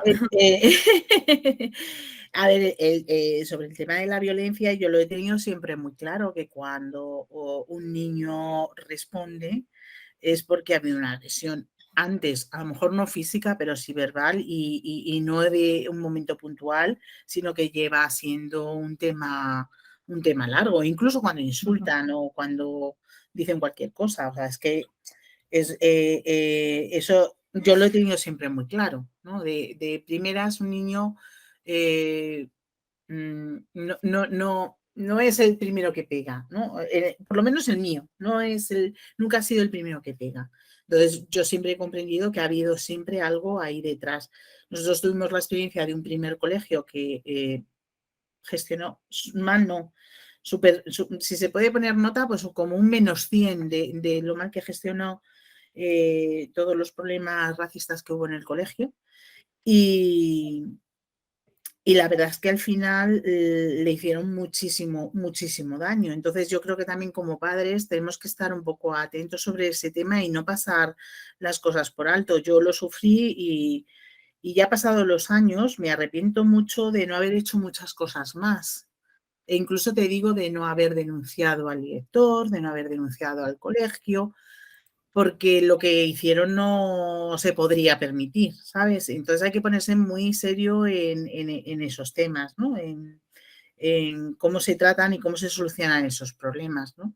Porque al final los dañados no somos nosotros como adultos, sino que son niños y que eso al final no lo acaban de gestionar bien y eso siempre queda ahí, ¿sabes? Eso siempre queda ahí. Sobre todo yo creo que es la sensación esa de estoy solo, nadie lo va a entender, porque a mí mi hijo, por ejemplo, me ha dicho, ¿qué voy a saber yo de racismo si soy blanca? Y yo digo, pues es verdad, es que tienes toda la razón del mundo. Yo no puedo sentir lo que tú sientes, no lo puedo sentir nunca. Lo que pasa es que, claro, yo también le explico, pero yo de otra forma también sufro ese racismo, porque sufro por ti también, porque claro, cuando a ti te insultan o cuando yo he tenido algún altercado también con él, ¿no? Pero que he sido yo al final el centro, al final esa sensación que tú tienes de enfado y de impotencia, digo, ¿qué narices hago yo? Pues eso lo he sentido, lo he llegado a sentir, ¿sabes? No, claro, el origen venía por él, no venía directamente por mí, pero es verdad que yo he llegado a sufrir eso, ¿no? Entonces yo en ese momento lo pasé muy mal, además de hecho me acuerdo, lo tengo grabado en la mente, que además dije, nunca más en la vida nadie me va a fastidiar un día por un altercado, por un comentario racista, es que no voy a consentir que me vuelvan a fastidiar un día, porque al final te quedas tú hecho polvo. Nosotros nos pasaba muchas veces de salir los fines de semana y volvernos a casa fatal, porque había pasado un y al final ya que ni te diviertes ni nada, o sea, ya te vuelves a casa con una pena en el corazón y con una impotencia que al final lo pasas tan mal que dices, se acabó. Yo un día que dije, ya no lo voy a volver a pasar, o sea, si tengo que poner una denuncia la pongo y si me tengo que pasar el día en la comisaría me la pasaré, ¿sabes? Pero ya no voy a consentir más. Entonces es un poco, eso también creo que eso es lo que tienen que ver nuestros hijos también, ¿no? Que nosotros al final, es que muchas veces le decimos, es que me dice el niño, me ha llamado negro y entonces le dices, ay, no, hijo, venga, pero es que no te lo ha dicho Claro, con no. el ánimo de insultarte, ¿no? Y le quieres quitar importancia y dices, no, te ha llamado negro porque te quería insultar directamente, ¿sabes? Porque si no te hubiera dicho Samuel, que es como te llamas, o Pepito, como te llames, o lo que sea, ¿no? O simplemente tú, ¿no? Y no hubiera dicho nada. Entonces, un poco que no minimicemos nosotros también el problema. Claro. Y yo creo, claro, yo ahora os hablo desde mi lugar como alumna y como adoptada, pero ni soy madre todavía, ni, bueno, sí que soy educadora, pero no profesora en la escuela, en centros formales, ¿no? Pero sí que estaba muy bien lo que destacaba Águeda, de que al final es verdad que las personas blancas podéis acompañarnos, podéis incluso como empatizar, pero que no vais a vivir el racismo y que entonces habrá momentos en que lo mejor que podáis hacer es como estar allí y ver como desde dónde podéis acompañar, a ver qué necesitamos, pero y luego también el poder reconocer que a veces no sabemos qué hacer, ¿no? No por ser madres, no por ser profesores, aunque tengamos esa responsabilidad de que tenéis que ser como el adulto referente o que lo va a acompañar o que no sé, a veces creo que también un buen acompañamiento es decir, mira, yo ahora mismo no sé qué hacer porque nunca me había encontrado con esto o porque como no soy racializado no sé ponerme en tu piel o lo que sea, pero voy a dedicar mis esfuerzos a ver cómo lo podemos solucionar, ¿no? Pero que a veces también yo he visto como muchas familias o profesores que ante, me imagino, esta, vamos a llamarle responsabilidad o presión de que esperamos a veces que las madres tengan una respuesta, que la tutora tenga una respuesta, ¿no? Ponen parches o proponen soluciones que no siempre funcionan y que incluso luego ellas mismas cuando lo revisan dicen, ¿qué he hecho? ¿Qué he dicho? ¿No? Si esto no aporta nada o incluso es una intervención de mierda, entre comillas, ¿no? Entonces, a veces también está bien decir, no sé cómo hacerlo, pero voy a acompañarlo o vamos a buscarlo juntos o vamos a resolverlo, ¿no? O no puedo entenderte o no entenderte, pero yo nunca he vivido esto, ¿no? Pero así que lo que me comentas pues me causa también dolor o me causa rabia o me enfada o me molesta, lo que sea, ¿no? Pero también mostrarnos al final humanas, humildes y como somos, ¿no? No cargar con más presiones como madres o como profesoras de las que realmente, si no podemos llegar, en ese momento ya llegaremos más adelante. Yo creo que lo importante está ahí, es reconocer, en ese momento no puedo, pero sí que pasa a ser entonces ya responsabilidad en el momento en que un hijo o hija o un alumno os dice que ha pasado esto, en que si no podéis llegar en ese momento, podáis llegar más adelante, creo. ¿Vale? Entonces la invitación también como familias, como profesoras, desde el otro lado sería este de no os agobiéis, aunque a veces es muy fácil decirlo y luego pasa lo que pasa, ¿no? Pero sí que un buen acompañamiento también es decir, ahora lo recojo, te escucho, no sé qué hacer o lo que sea, pero voy a acompañarte. Y luego también haced saber a vuestros alumnos, alumnas, a vuestros hijos e hijas cosas que hubierais cambiado, como decíais, ¿no? Que ahora pienso en cuando hizo tal o he estado revisando y me hubiera gustado denunciarlo o hubiera hecho no sé qué. Creo que también está bien, aunque no vaya a pasar, que nosotras lo sepamos. Porque yo, por ejemplo, viví muchas situaciones que mi madre en ese momento fue, bueno, te arropo, te escucho, pero no hacemos nada más. Pero yo igual ahora saber que mi madre pues le hubiera denunciado o que ahora ya desde la perspectiva hubiera hecho otra cosa distinta, aunque no vaya a cambiar, me hace generar un vínculo actual con mi madre que es distinto. Que si no me dice igual todo lo que hubiera hecho, yo sigo pensando que sigue siendo la misma de antes. Y yo sé que ya no es la misma de antes en este tema, porque ha ido creciendo conmigo en el tema de formaciones, ¿no? Pero esto sería bonito, yo creo, también desde el lado de personas adoptadas o de alumnas, poder escuchar imaginaros, ¿no? Un día el tutor que en ese momento me dijo, Adriana, ¿qué haces clavándole las tijeras a fulanito? Que hoy viniera y me dijera, entiendo de dónde salía tu rabia, tu dolor, y lo siento por en ese momento no saber hacerlo mejor. Eso también nos ayuda a sanar ahora, aunque sea un tiempo o unos años más tarde. Entonces, esto han levantado la mano varias personas. Por orden me sale Asociación Atlas, la imagen que tiene el logo. luego Bandi, luego Alba Mena y luego Marta Saña. Entiendo que tenéis dudas o queréis comentar algo. La persona que está detrás. Pongo la cámara. Hola. Hola. Hola, Adriana. Muchas gracias por tu exposición.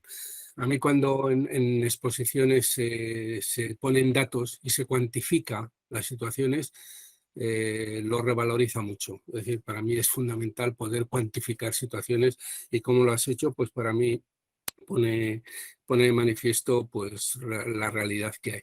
Yo la pregunta concreta, dos preguntas concretas. Una, has hablado del colonialismo, has hecho referencia a él. ¿Consideras que hablar o reivindicar el colonialismo sería como parte o podría asumirse como algo de racismo? Yo creo que, o sea, sí que hay que, históricamente, y esto con mi compañero que es historiador hemos intentado revisar, sí que creemos que antes de la Edad Moderna o así es difícil hablar de racismo como tal. Sí que había mucha xenofobia, ¿no? Y siempre se habla como del extranjero entre pueblos y tal, pero de racismo como tal, o sea, a partir de la época de colonización y luego de la época colonial, es cuando podemos hablar de racismo. Entonces yo creo que se tiene que hablar de que esa época colonial existió, pero se tiene que hablar desde ambos lados y desde el enfoque de cómo lo vivieron esas personas. O sea, cuando digo ambos lados no quiere decir que las personas esclavizadas cuenten esa realidad de esclavitud, pero que luego los colonizadores cuenten todo lo bueno que sacaron de la colonización. Sí, que las personas, bueno, evidentemente las personas que colonizaron en ese momento no, pero las que pertenecerían a ese lado de colonizador sí que creo que también tienen que reconocer que hubo cosas que no se hicieron bien, ¿no? Que igual que fue un gran descubrimiento y que se intercambiaron, pues que si mercancías, que si no sé qué, no sé cuántos, también hubo maneras de hacer que ahora no defenderían o que no comparten, ¿no? Vale, pues me parece correcta tu respuesta y en base a tu respuesta quiero leerte, a ver un momento, aquí sí, en la Comunidad de Madrid, de la que somos, en la que estamos Atlas y la mayoría de los que estamos aquí ahora, pues nuestra presidenta ha presentado lo que se llama la Cátedra del Español y la Hispanidad, ¿vale?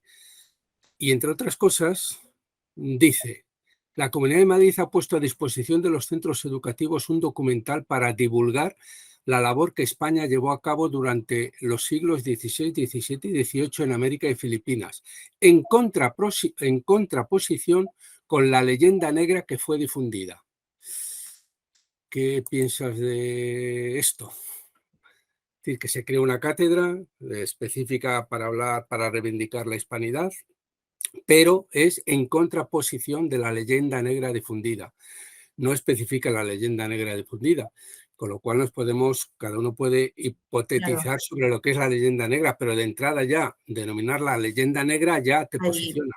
Claro, sí, es como, primero que no concreta, no explica más allá y luego lo que ya es como tendencioso, ¿no? Ya sin decirte nada sí que posiciona como una labor de España y luego una leyenda negra.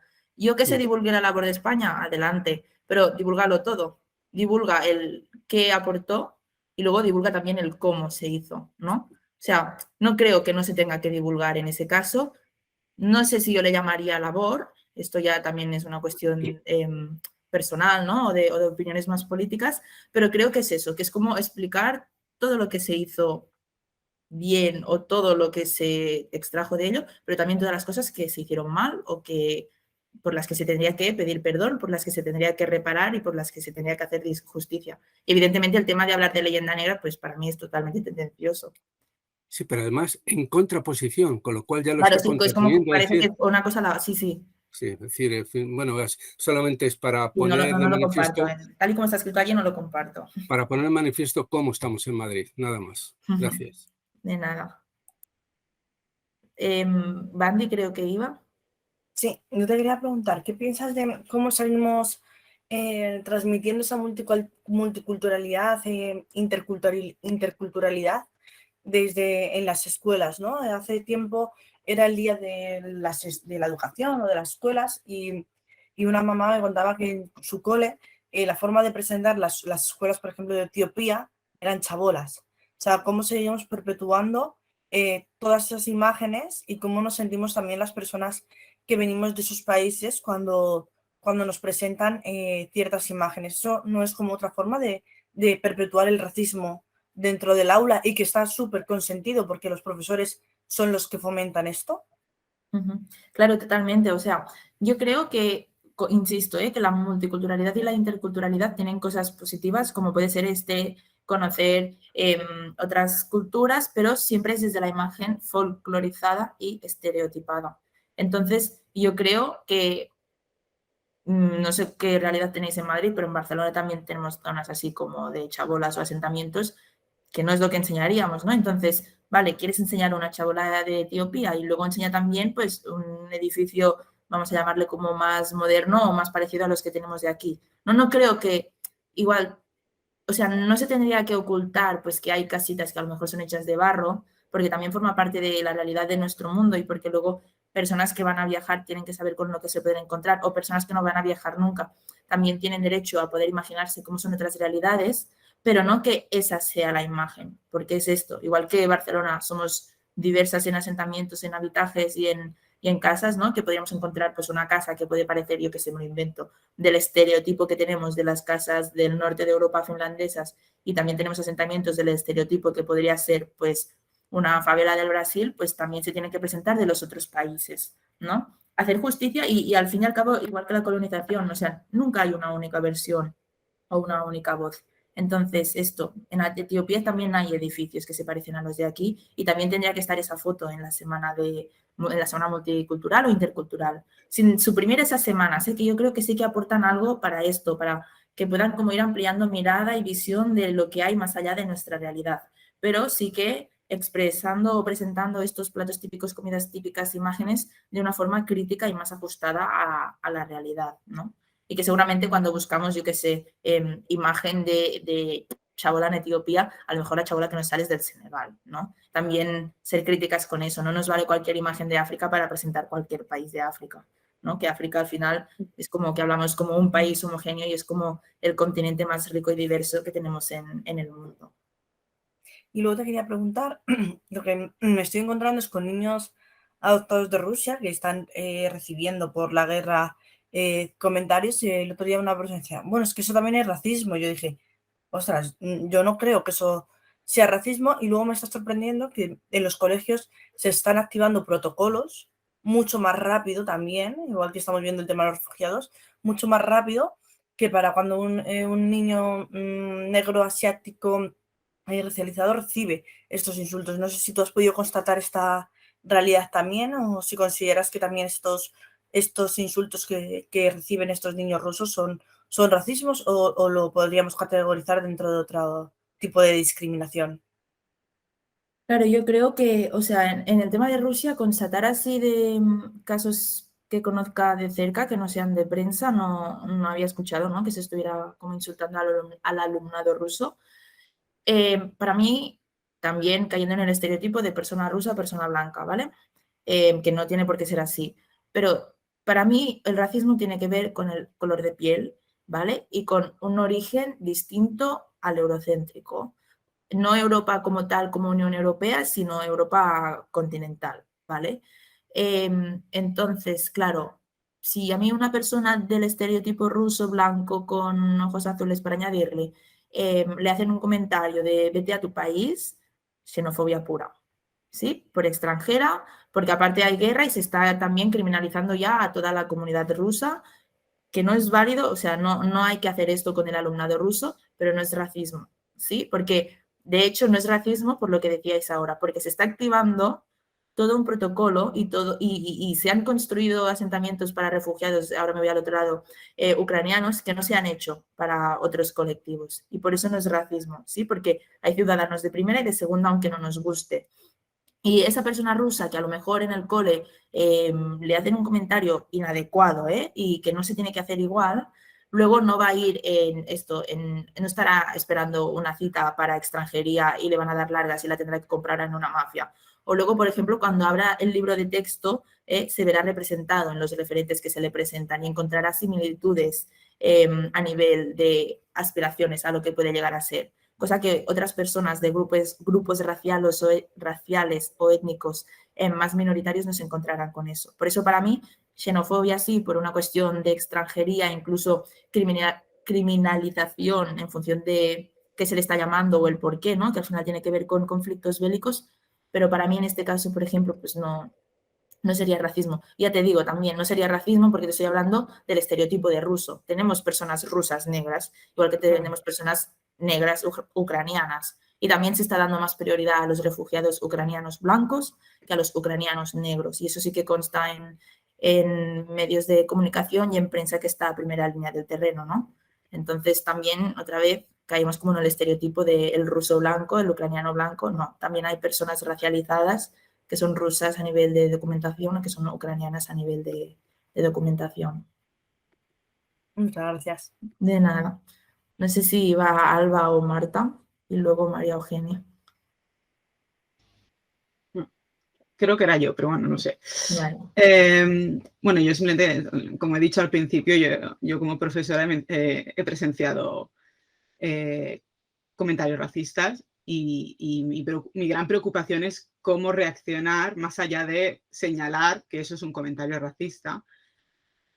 Mi falta de formación como profesora bueno, ahora cómo lo llevo a dirección y qué hago con esta información, sobre todo en una situación en la que yo no soy una profesora con un cargo permanente, estoy pendiente de que me renueven o no me renueven y ese miedo a que esa intervención pueda tener consecuencias sobre mi trabajo, ¿no? Y por lo tanto ahora mismo no me siento capaz de sacar este tema a la luz.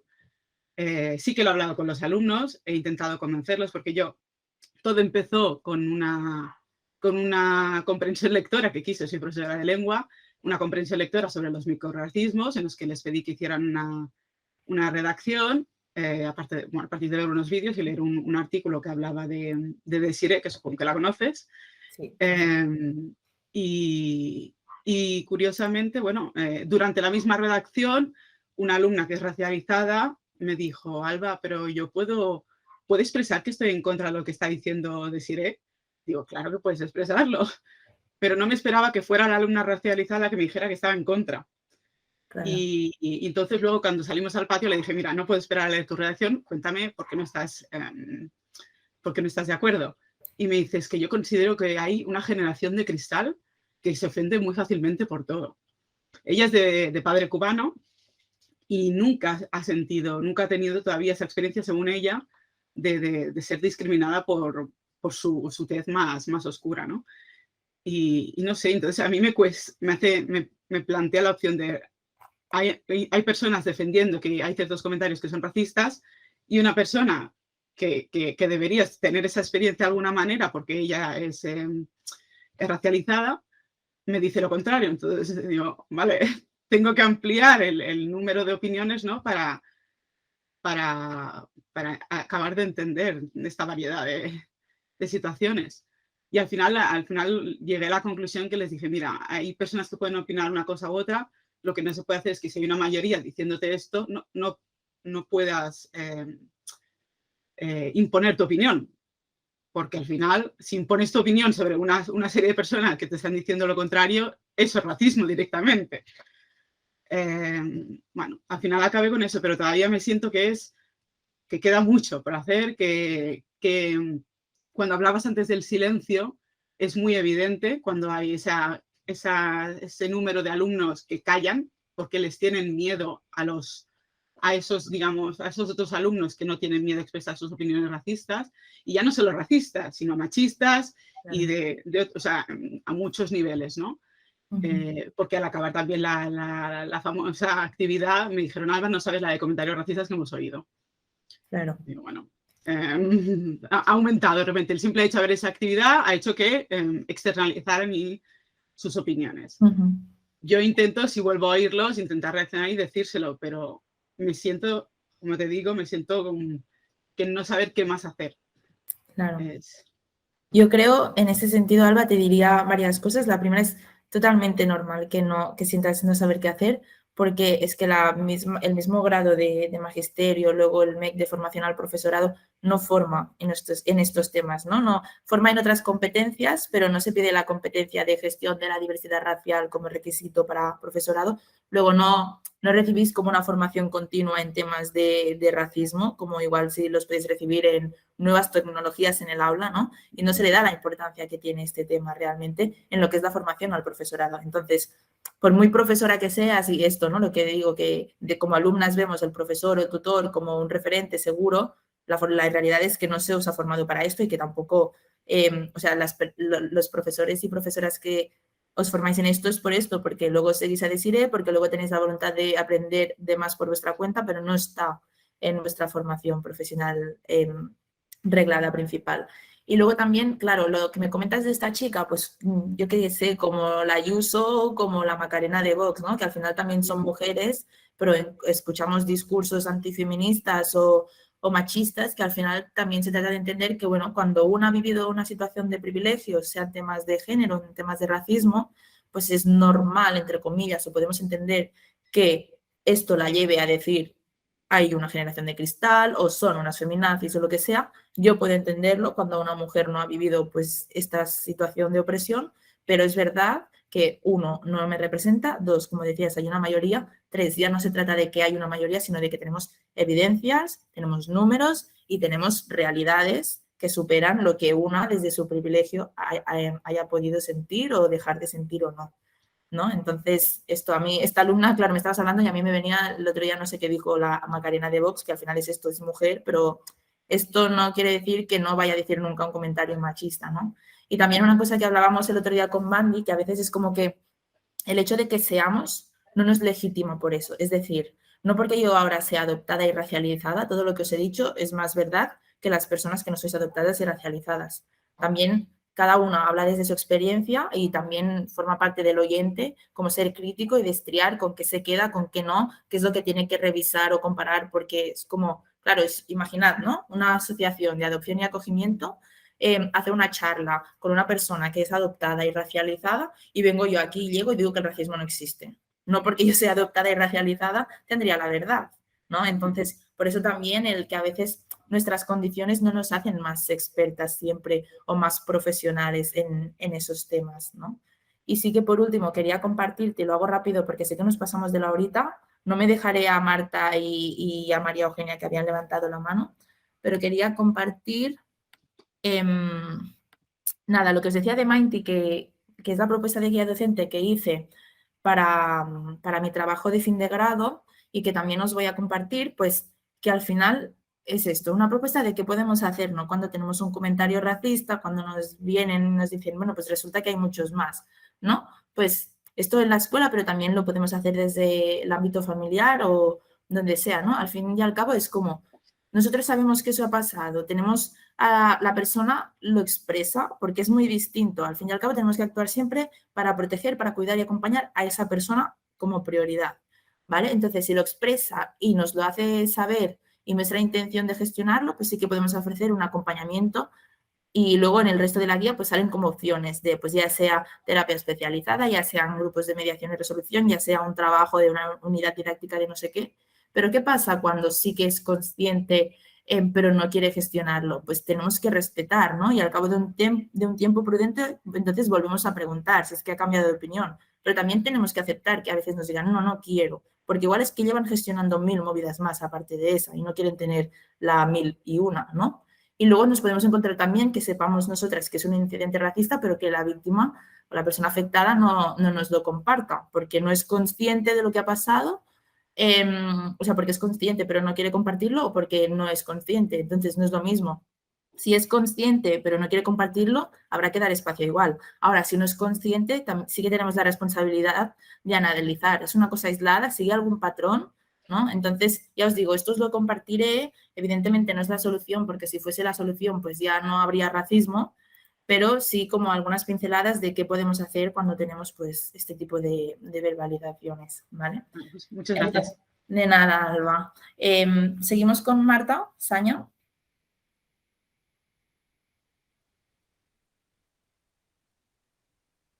¿Nos oyes, Marta? vosotros. ¿Ahora sí me oís? Ahora sí. Vale, que es el micro que ha decidido no desmutearse. Pues eso, simplemente rápidamente porque ya había salido un pelín antes, ¿vale? Con el tema, pues eso, de la guerra de Ucrania y cómo se están tratando a los afectados en la guerra de Ucrania que tienen que emigrar fuera con respecto a cómo se ha tratado a otros emigrantes de otros tipos de guerras como la de Siria, la de Yemen, etcétera, etcétera, etcétera. Pues claro, o sea, evidentemente, o sea, es una diferencia muy, muy importante. Entonces, claro, pues eso, mis hijas en concreto son muy pequeñas, pero yo muchas veces me pregunto más adelante si hay una situación similar, ellas se empiezan a ver pues eso, por la tele y demás, ese tipo de situación. ¿Cómo puedo yo acompañarlas pues eso, en que no se sientan mal de la cuenta porque ellas vean que gente con una racialización similar a la suya les tratan peor ante una situación exactamente igual de aberrante, ¿vale? Y igual, y cómo se podría eso abordar incluso desde la escuela también, pues eso, para que, digamos, ya que entiendo que nosotros tenemos pocas herramientas para acabar con esa desigualdad, que bueno, también podemos hacer cosas, al menos acompañarlas para que se sientan lo menos mal posible. Yo No sé creo, si me he Marta, explicado. sí, que no infravaloremos a los niñas y niñas pequeños. De hecho, para mí, personalmente, como educadora, es la etapa más bonita en la que podemos enseñar y naturalizar, no, hacer más amables las cosas más feas que tenemos en este mundo. ¿Qué quiero decir con ello? Todas estamos enteradas de que hay una guerra Rusia-Ucrania, ¿no?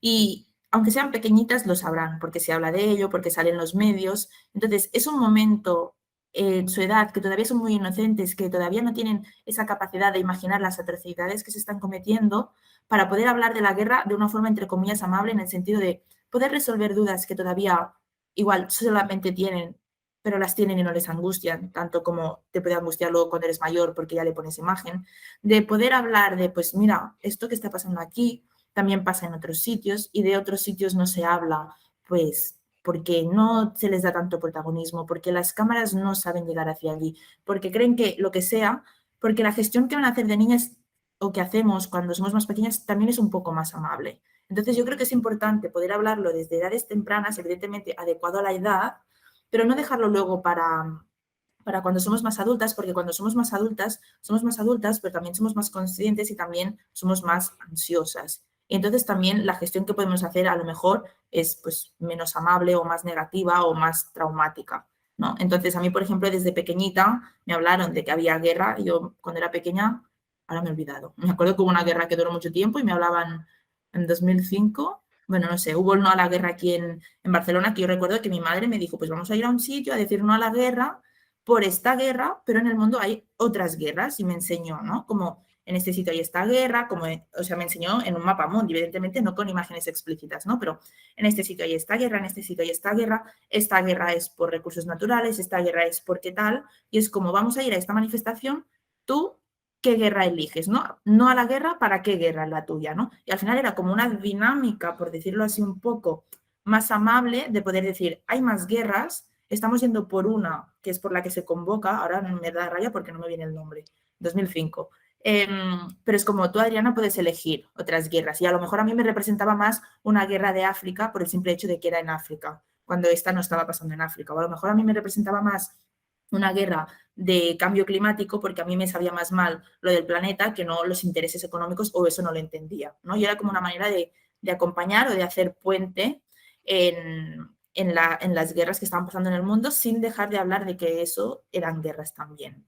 No sé si por allí a lo mejor, Marta, pues podrías como intentar, o sea, ahora te he puesto un ejemplo muy concreto, ¿no? Pero sí que las niñas y niños de edades tempranas pueden no enterarse de cosas, pero el hecho de que no se entere todavía de toda la realidad del mundo también permite moldear el mundo un poco a su manera, a su visión y hacerlo un poquito más amable, para que luego cuando sean mayores, ¡boom!, no les explote. No, ese la verdad es que no lo había visto así, Vale. pero es cierto que exactamente igual que hacemos con la adopción, que lo llevamos abordando desde el minuto cero, también podríamos hacerlo con algo así.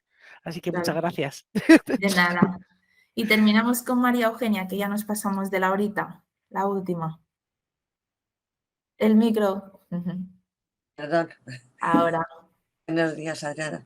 Me ha gustado mucho tu intervención y quería comentarte, porque yo, por ejemplo, mis hijas lo que hacen es que obvian las situaciones de racismo.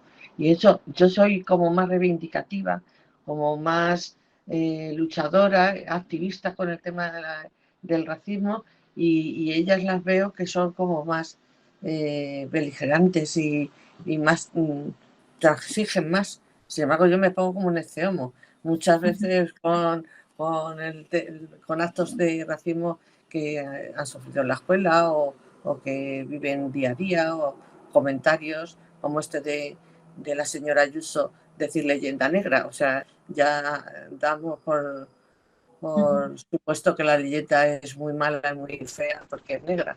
Entonces, ese es el tema. ¿Cómo lo vives tú? ¿O qué es lo que a ti te ha hecho, el detonante que te ha hecho ser activista en este sentido, antirracista? Pues la verdad es que, mira, curiosamente, porque esta presentación o racismo y escuela es mi especialidad y he hecho muchas parecidas, pero nunca me han preguntado el tema de activismo en concreto. Así que me gusta mucho cómo poder cerrar la sesión con esta pregunta. Sí que entiendo que tus hijas, sea porque realmente deciden serlo así o porque se han visto obligadas a gestionarlo así, al fin y al cabo es lo que decía, ¿no? Cada una gestiona y lleva su vida como puede, como sabe, como quiere. Entonces, a veces, una, para no agobiarse a nivel de salud mental, lo mejor que puede hacer es o pasar o normalizar.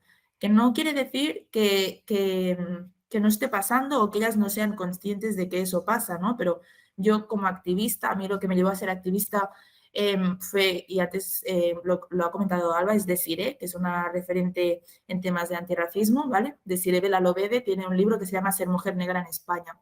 Yo cuando leí su historia y vi que ese libro era mi historia, allí entendí que no estaba sola y que ya había mucha gente que estaba trabajando. Y entonces fue el impulso de, vale, Adriana, todo esto que tú te piensas que te pasa a ti, hay mucha más gente que no solamente le está pasando, sino que está haciendo algo. Entonces yo sentía, además, hay distancia de edad, pero hay cercanía, en plan, que compartimos momentos de la historia y que también, pues que ella también es de Cataluña, ¿no? Entonces era como esa inspiración de, yo ahora, en ese momento es como, puedo ir a un sitio afro, ¿no? Se hace un festival que se llama Black Barcelona. Es como no conozco a nadie, pero sé que toda la gente que va a estar allí habrá vivido cosas parecidas y me sentiría en un espacio seguro. Y a partir de allí, de ver que ya había referentes de una generación anterior a la mía que estaban haciendo cosas, es como no os conozco, pero me inspiráis y es donde yo me quise como medio añadir a ellas. Eso en lo que me llevó a mí a ser activista.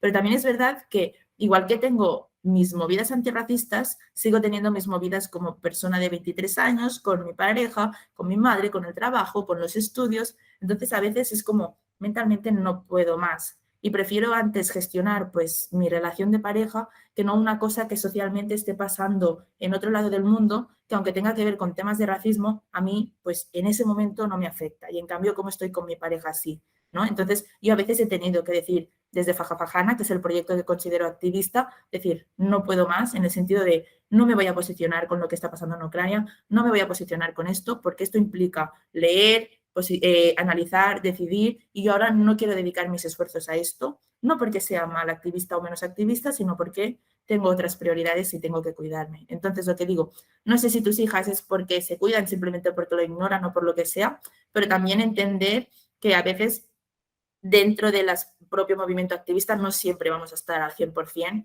y es válido estar a -3, a estar a fuego lento, porque sabemos que hay otras compañeras que siguen en ellos y que nos vamos cubriendo las espaldas o que nos apoyamos, ¿no? O, bueno, sí, yo creo que el mensaje sería esto. Entonces, espero haberte resuelto la duda. Lo que me comentáis de que solicita acceso, tenéis razón, tengo que cambiar la configuración de la guía, ahora lo hago. Por mi parte se quedaría hasta aquí, ¿vale? No puedo alargar más porque estoy de puente en Portugal y tengo otras cositas que hacer.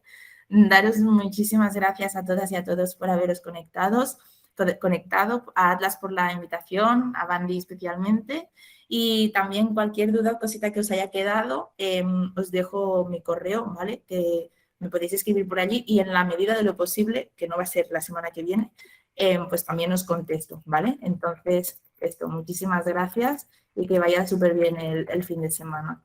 Muchas gracias a ti, Adriana. Ha sido un placer escucharte y aprender contigo. Seguro que coincidimos en otros espacios. Sí, nos vemos. Nos vemos. Hasta luego. Muchas gracias a todos. Hasta luego. Adiós y gracias. Muchas gracias.